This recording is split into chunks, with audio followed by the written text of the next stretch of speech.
speech writing for Model United Nations. So when we prepare for a conference or prepare students for a conference, the first thing that we need to prepare them for is to have an opening speech. This is the first speech given by participants in a conference and the only speech that the participants are preparing in advance. So when we did Model UN together, if you all remember when we did that, our first speech where we introduced our position, this is the opening speech. Okay, that's what we're going to do today. Learn how to represent our country using speeches. Okay, so there are two goals that we have here. First, to show clear action ideas, like showing this is our policy, this is what we want to do. And second is to let our allies know that we are on the same page, because we need their votes. This is not a solo activity. This is a group activity. And it's very much our objective that others vote for us. To vote for us, they need to understand us.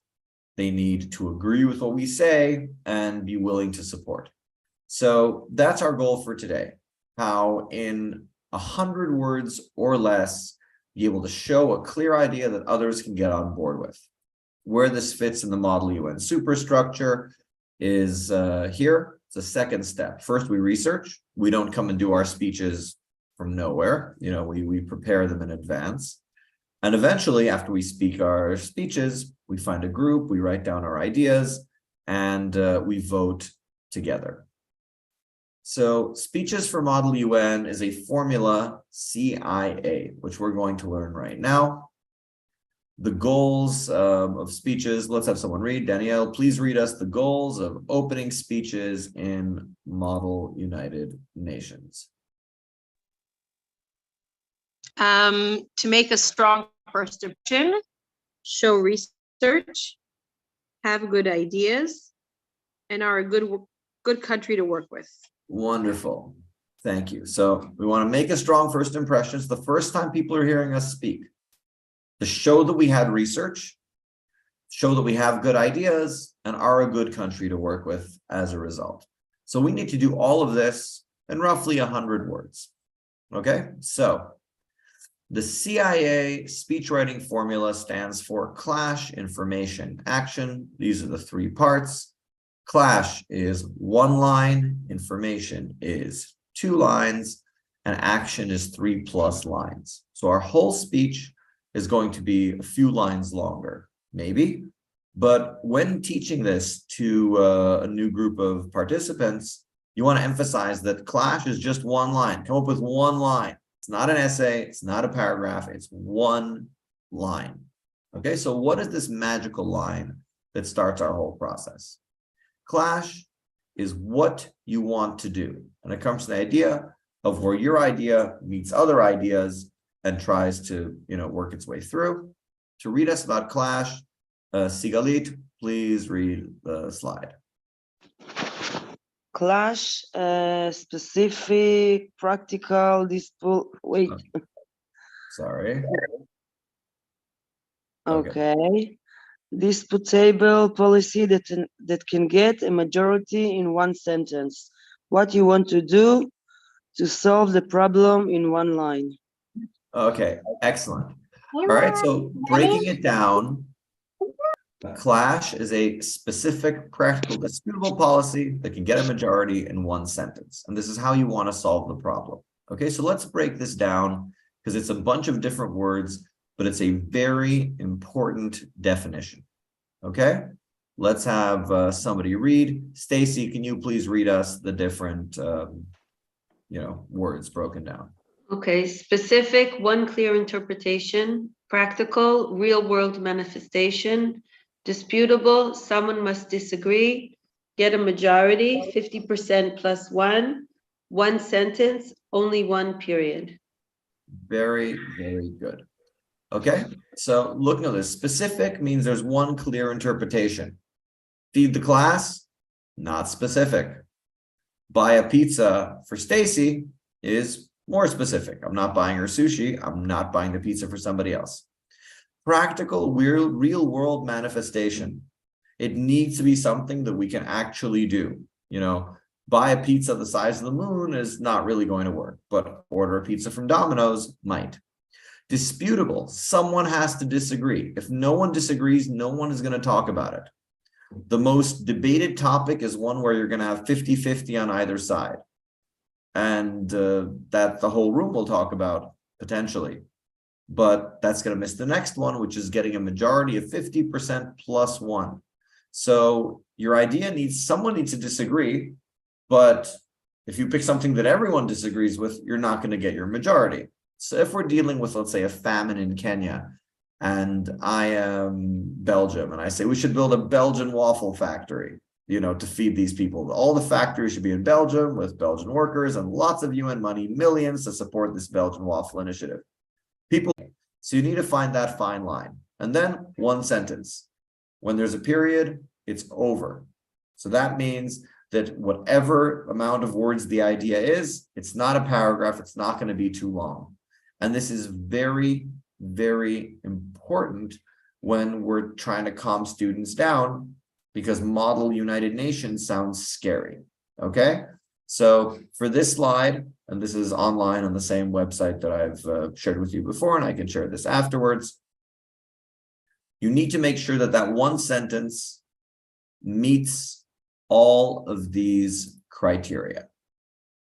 All right, so now with this in mind, to find the clash, you need the specific issue we are solving and the specific solution, which is what we want to do about it. Okay, so if we want to solve our problem with a clash, we need an issue that we're solving. Okay, so how do we find an issue? Let's look at the issues, the specific problem to solve. Noah, please read us about the issues. The problem you are solving needs to be specific, solvable, time-bound. Wonderful. Can you tell us what these things mean? Specific, we said before, it needs to be something that you can define and like specific. Solvable means that there is a solution for this and it's not something that no one can ever solve. And time-bound means that it has to be restricted to a certain time in life, not just a general problem that is not connected to a specific time. Like you did with the first meeting with the boat, you said there is a boat with food on it. If you don't do anything with it, the food is gonna get bad. So you need to decide like now what to do with it. Excellent. I guess that's what I understand. All right, really, really good. That very much encapsulated the idea here, which is, like we said, it needs to be something specific, something to actually solve. We can't really solve racism, for example, but we can try to help it in certain places. And finally, we have time-bound, which means it needs to happen within a span of time. It can't be something endless, otherwise we can't solve it. So if your students aren't sure what class to write, which can happen sometimes, if, for example, there's an earthquake in, let's say, Botswana, the Botswana earthquake is going to be something which is not specific. So if we have an earthquake in Botswana, how do we turn it into a specific issue? Because the students can be, we don't know what to do with this earthquake. There's, you know, we're not sure what we're focusing on. So tell me how do we make it something more specific? Open discussion. Earthquake in Botswana yesterday. 100,000 people are injured or missing. Medicine, maybe they need the. Wait, we're not talking about solutions. We're talking about problems. Let's specify. There was an earthquake. Let's find a specific medicine. Missing people. Missing people. Very good.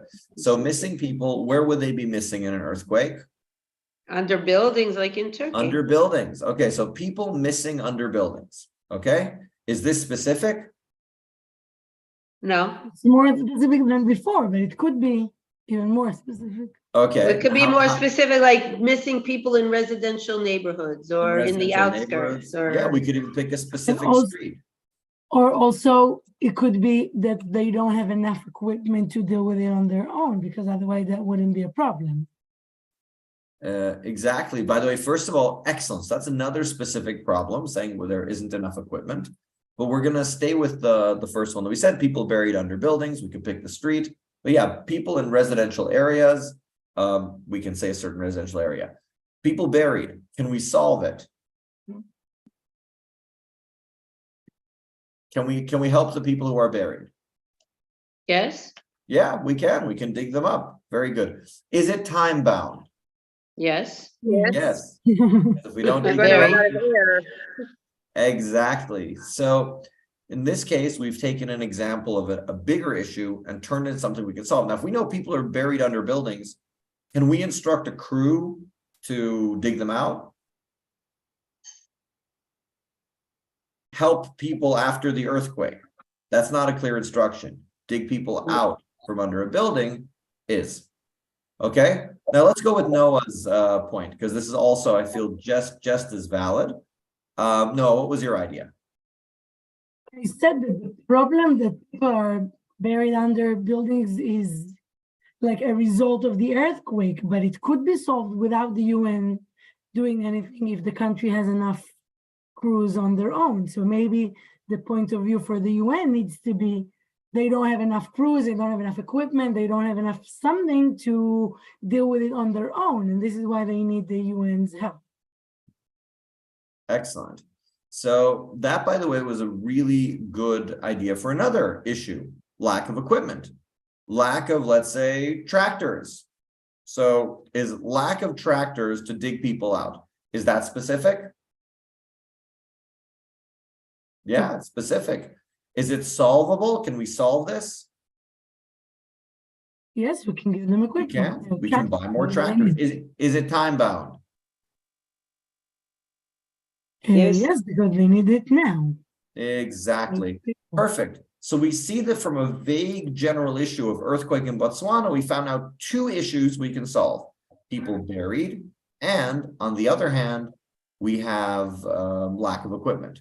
So if we see that our students are stuck and not sure what it is that they want to focus on, then we have them find an issue which fits these three criteria. They show us the issue. When the issue matches these criteria, they will find a solution.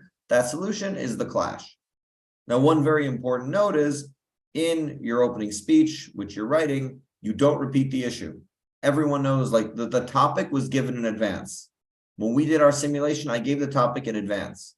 We don't tell people things they already know. We rather focus on what matters, which is what we want, which means we can work together or not work together. Okay? Also, a good solution explains the problem. Give more tractors to Botswana,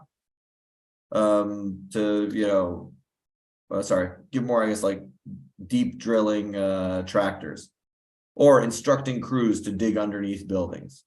Like, we can understand if that's what they're getting, there is a need. And we've saved if we all know the topic is earthquake, which we all do going into this, then we've just saved ourselves an introduction, which isn't needed because people already know the topic. We're going straight for the solution, straight for the tachlis, straight for what people would like to do. And this brings us back to clash. So clash, it's a solution statement, which shows what we're going to do. And it matches the criteria that we talked about before, which is if we're giving equipment, sending tractors, is it specific? Yes. Is it practical? Yeah, we're sending tractors. Is it disputable? Some countries will say, wait, they should buy their own tractors. Maybe this isn't as important as sending medics, or something like that. And can it get a majority? Potentially. And is it one sentence? Yeah. Send 50 groundbreaking tractors to Botswana, to the earthquake area. Okay, one sentence. All right, an example of clash is we should split the 240 tons of food, giving 120,000 tons to North Korea and 120,000 tons to Cambodia. Seems clear? Yep, we know exactly what to do. It's an instruction in one sentence. Let's look at it again. An idea. Let's heal COVID-19. Clash. let's give the newest vaccine shots to doctors first. Okay, so we see the difference between the two. One is much more clear than the next. A drill that you can do with students at this point is something that I call clash in a bag, where you have them write two statements. One of them needs to be on clash and one needs to be something else. And they need to find the difference. Off clash is usually a generalization that, like, we have to help people with the earthquake, which is not as debatable. And this is, it's cool then, like, have them mix it in a hat or in a bag, pass it around. They can all read it and go clash, off clash. Yeah. Students get this one pretty quickly. So if it's explained well, this can be a fun game. Take a whole class. You can then have them, write out additional clashes on topics. And what's really empowering is that it's just one sentence. So even if it's very, very wrong, it can be filed down into something which is useful and it can make a difference. And because it's one sentence, students don't always think so much about how difficult it is to do, because it's not an essay. And while it's a very strategic sentence and a complicated sentence, it's still just one sentence. Okay, any questions on clash? All right, awesome. Okay, so clash, like to review, is very important. It needs to hit the 5 criteria mentioned before, and you should make sure that it does, because this really is the basis for everything else. Without a specific solution in one line, the rest of the speech becomes more difficult. The rest of the general strategy becomes much more difficult. This, I would say, is the most important point within the larger, like, preparation plan. Sometimes students will start to write, strategies without a policy to drive it forward. And that can result in frustration because people don't really know what they're doing. Okay. Number 2, information, hard facts and numbers. Okay. Seems pretty self-explanatory. Information, numbers, dates, names.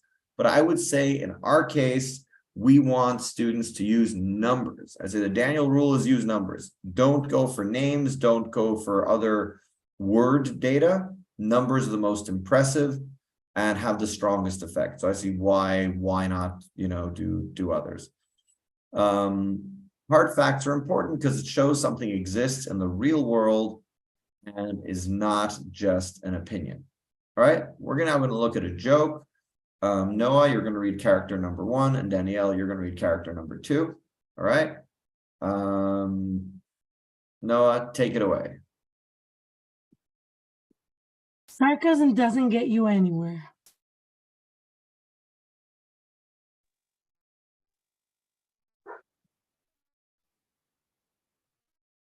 Who's reading with me?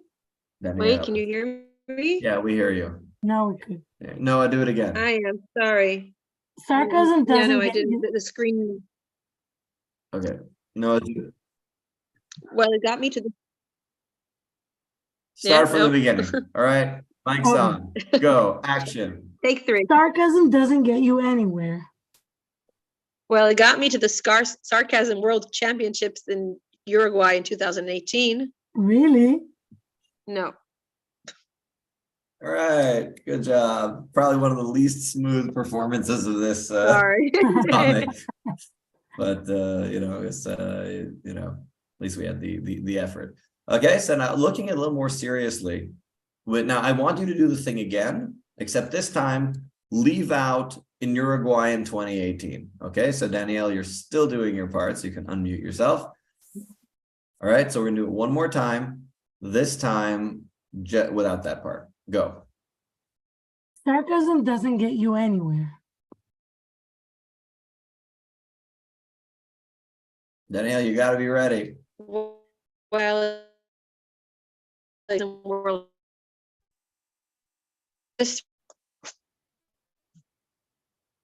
Why can't you hear me? Now we don't hear you. know. All right, dude. Why didn't you hear me before? I don't know. I guess it wasn't, I don't know. I'm having technical issues. I can't get my computer to All work right, also. let's try one more time. Just be Sorry. okay. Noah, go. Sarcasm doesn't get you anywhere. Well, it got me to the soccer world championships. Really? No. Okay, so a little better. Now, the difference is we heard, okay, so thank you very much to both of our wonderful cast. The sarcasm, Gamin Sarcasm World Championship, it seems like a joke. Sarcasm World Champion Uruguay in 2018, that sounds specific. The name and the place makes that kind of a difference. Now, another thing you'll look at is if you look at the box of, well, it got me to the Sarcasm World Championship, scan it with your eyes. What do you see? You see capital letters, Sarcasm World Championship. You see Uruguay, not a normal word, and 2018. It stands out to us. When we see information, which is different from regular words, it stands out to us. And it's as impressive in speech. All right? Now, we're not even going to read what we see here immediately. Just take a look at no info and with info. The first one, we see maybe one word we don't know. And in the second one, we see a number, another number, another number, a whole bunch of words we don't know. And that already seems more persuasive. All right, let's have somebody read. Stacy, can you please read no info and with info? Information, no information. We will give the first Lambda vaccines to doctors in hospitals around Israel. With information.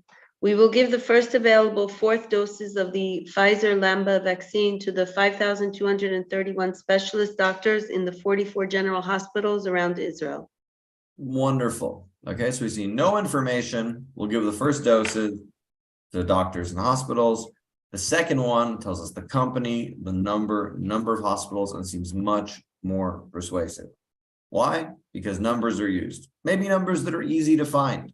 The company is easy to find, but that's the difference. And that's how little we use information and why it's such a powerful point strengthener for speeches. 2 rules for numbers.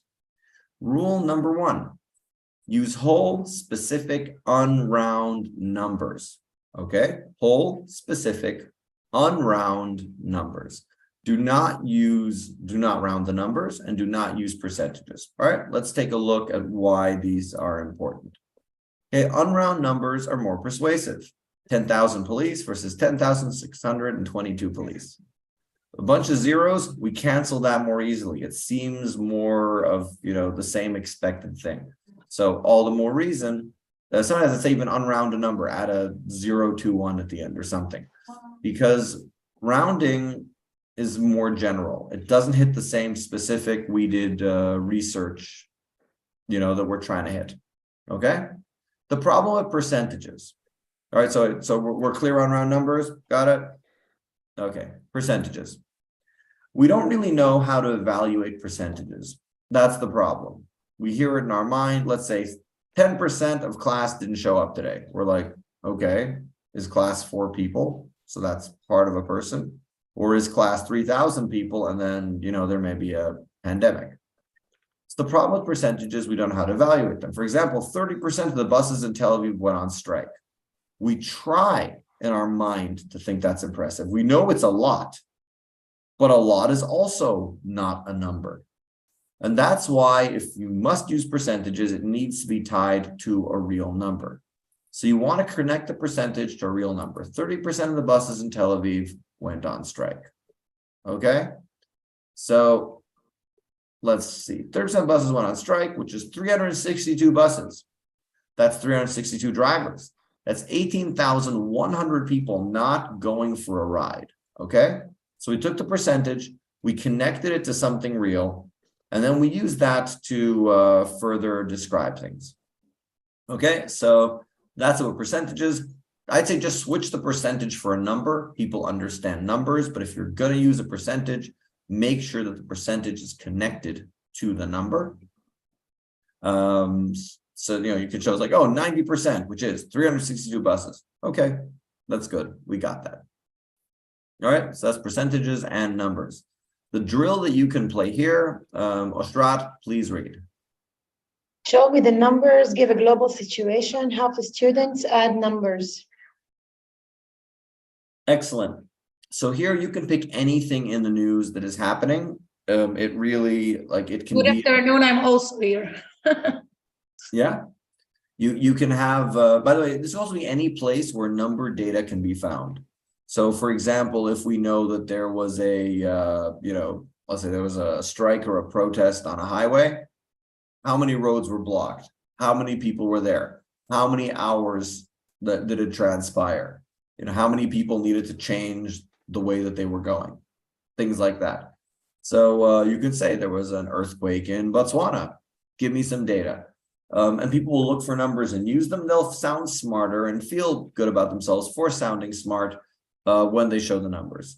The reason I recommend a real life global situation is it's something that can be researched more easily. But if you have a different topic that's not as news-based, but there are numbers to be found, go right ahead. The main idea is that students will find numbers and present back to you numbers to strengthen their argument on this issue. Numbers and information is a really good tool to pad a speech and to be able to add, validation to it. And I think it's an art and a skill to use it correctly. Okay. Any questions on numbers? All right. Excellent. We're now moving on to action. Action. How to solve the problem. So until now, we talked about what, and we talked about the information which supports it. Now we're going to talk about the how. So the call to action, let's have somebody read who didn't read for a while. Noi, can you read? Call to action, call to action, a particular situation of how to solve the issue you are discussing in number steps. Use at least 3 steps. Beautiful. Okay, so how is now about the details. The details are numbered steps, and we want to use at least 3 of them. So step 1, 2, 3. That's how we're going to describe it. Okay. Now, these steps need details. For example, who should get the COVID vaccine first? Doctors, older people, the financial sector. So if we were to break it down into steps, it would be step 1, divide the vaccine between the 44 hospitals. 2, a quarter of the specialist doctors will be vaccinated each week. 3, in 1 month, all the doctors will have been vaccinated. Step 1, 2, 3. Now, this level of detail is important because otherwise, who's to say that we're not doing it in some other way? We agree that we need to vaccinate doctors first. We have 5,231 specialists who need the vaccine. And that's why we're going to send everyone to Noi's house, and Noi and her family are going to give people vaccines from morning to night every day until the entire hospital doctor population is vaccinated. Noi, is that something you're excited to do? No, not at all. Okay, so we see a very much no face.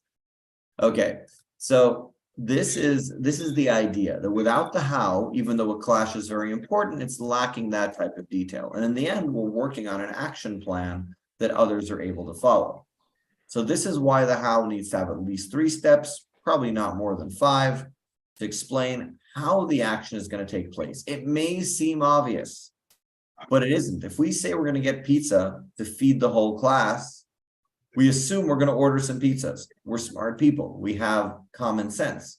But what if I sent you all the ingredients to your house and you would make it on your own? We never specified.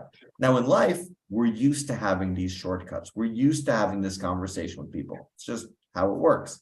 But in the world of political policy, and especially when there are creative ideas out there, specifying is important, even if it's something people sort of understood. And I would say, Kal v'chomer, for cases where people don't know, and the idea is very different.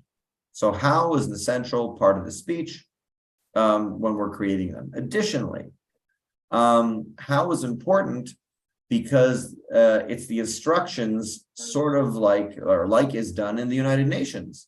Bureaucrats will carry them out. They don't know how to help people after the earthquake. They do know how to send tractors to dig to people under the buildings or to send them tractors. or to vaccinate doctors first from noise house. Like all of these are possibilities. All right. So with this in mind, we're going to take a look at some examples. So call to action, we understand how answered in multiple numbered steps. All right. They're all pretty simple. Now, to get them and practice them through well, it takes practice and work, but that's, for the classroom. We're going to look at some example speeches now and see how this works. Example speech number 1. Noah, please read us the example speech. I was muted. Dear delegates, Brazil feels we should give a fine to the largest fishing companies that contribute to ocean microplastics. Guanabara Bay in Rio de Janeiro, Brazil, is the second most polluted beach in the world, receives 90 tons of garbage a day, or 7.2 city buses a day. Our plan is for each country to submit the list of their top polluters to the ocean. Each company should then be fined $250,000 for each time they return any less than 90% of the microplastics they left with. Companies who fail over 10 times will have ships suspended. Wonderful. Okay, very nice. So we see here the speech. Now, if we listened, excellent, a lot of information. We see it's very tight, very well organized. In addition, we can see that if we look over with our eyes, we see a bunch of words we don't know. We see numbers. We react to it differently than we would if it's something that we knew nothing about. Okay, like if it didn't have numbers or anything else, we'd gloss over it as a regular paragraph of text. Now, here's the kicker. How many words do you think that this was? Open question. Don't count, just guess. Mayor, 100. 100. 100. Okay, it looks like a bunch. Truth is 94 words. 94 words. And there's more information here than in most of the talking that we do. And that's one of the reasons why it's important to take notes when you listen to the speeches. I know I talked a bit about this when we did our simulation, to take notes. Imagine a good room where 30 people give speeches with this much information. No way we can keep it all. We have to write it down. Now let's break this down into the different sections that we learn. So first, what's our clash? We must find the largest fishing companies. Okay, so what do we want to do? We want to find companies who contribute to microplastics. It's one sentence. It's clear. We don't know how it's going to work yet, but we know what's going to happen. These fishing companies are going to get a financial fine for polluting. Next, we have the where and what and information. Now, Guanabara Bay. Now, by the way, this is what I said to do with percentages is done here with words. Guanabara Bay, never heard of it. And Rio de Janeiro, okay, I've heard of that, but some people haven't. In Brazil, so, it's like 30% of the buses, 396 buses, which is, 18,000 passengers. We've all heard of Brazil, second most polluted beach in the world, receives 90 tons of garbage. What is 90 tons? I don't know. Do you know what 90 tons is? Do you know what 1 ton is? So it's saying it's 7.2 full city buses a day. Okay, so imagine a bus full of garbage. That's like 7 of those. Now that's something we can visualize. So it's not enough to give abstract numbers. While it means a lot, it makes that real connection. It's sort of like, imagine how many pieces of paper it would take to reach the moon and back. Like you can give the number, but describing it is more, makes it more real. Okay, so we have number 2. Number 3, call to action. Here are our steps. 1, countries submit polluter lists. 2, the company is fined if they come back with less than 90% of the microplastics. 3, if they fail over 10 times, their ship gets suspended. All right, detailed plan. Maybe we'd have thought of it, maybe we didn't, but it's a clear understanding of how Brazil wants to do this. All right, now here's the bonus question. Why did this speaker choose Guanabara Bay as the example when it's the second most polluted beach? Why not choose the most polluted beach? Because maybe the most polluted already gets a lot of help. Very good. That's a good But that it's not possibility. in Brazil. Because it's Most not in polluted. Brazil. Very good. So Brazil, the speaker is bringing an example, which isn't just information, but an innovation about information about themselves, making them relevant to the discussion, making sure that the others know that they are an expert in this topic. And if you can do that, it's good for the information to be connected to your country. It needs to be connected to the policy. It's a bonus if it also teaches something about you. Okay, so that's an example CIA speech. We're going to look at another CIA speech. Who would like to read? I can read. Wonderful. Stacy, please read us speech number 2. Distinguished delegates, we should vaccinate all doctors first. This is achievable. Israel has received millions of doses of the Pfizer-BioNTech COVID-19 vaccine and can specifically designate individual boosters for the 5,231 specialist doctors in Israel. Our plan is to divide 5,231 COVID-19 vaccines between the 44 general hospitals in Israel. Once there, a quarter of the specialist doctors will be vaccinated each week over the span of 1 month to ensure everyone gets their dose. Let's work quickly to protect those who protect us and make sure all medical staff get vaccinated today.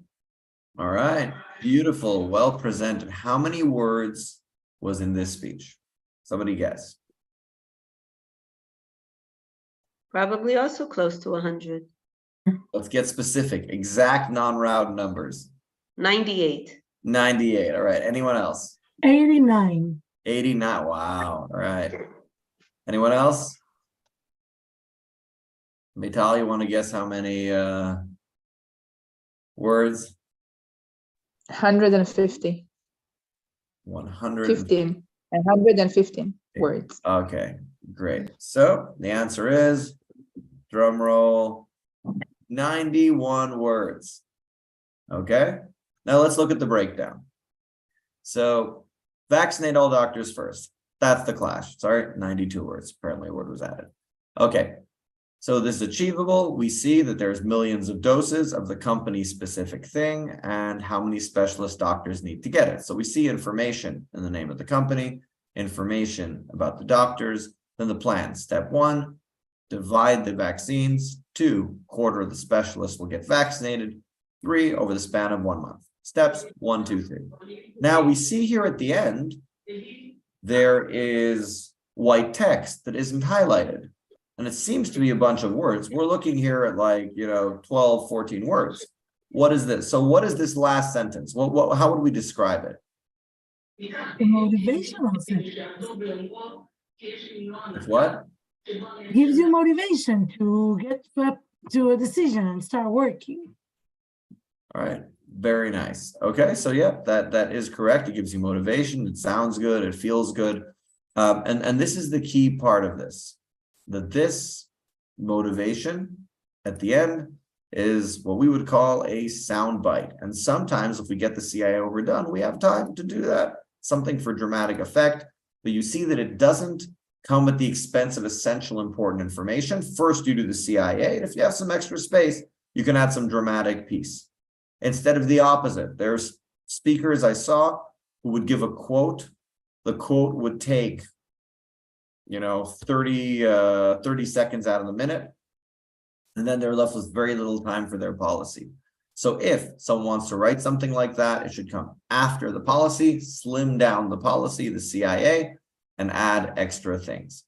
All right, so what's a good drill to do this? There's a game that I call Let's Get a Pizza. This is where you have students order the pizza in numbered steps. There's no limit to the steps, and they present the steps in class. For example, look on the internet, call up Domino's, order the pizza. I'm like, okay, that's not specific. What type and how many? Oh, okay, I'm ordering 2 pizzas with mushrooms. Great. What happens next? And continuing on. So this is a very fun and interactive activity. Kids love pizza, and they usually will find creative ways to do it. Some of the usual pitfalls are going to be just assuming that the pizza is going to arrive where they want it to, or not including a payment method. And you can keep correcting them on the different steps until they, get their pizza plan together. So this is an activity you can use for call to action. Each one of these, by the way, can be an interactive class with reading and presenting at the end. So to review, Clash, 1 line, what you want to do. Information, 2 lines, using numbers. Action, 3 lines of how you are going to do it. All right. Are there any questions? All right. So seeing none, I'm going to say thank you. This was a lot of fun, and that is our opening statement.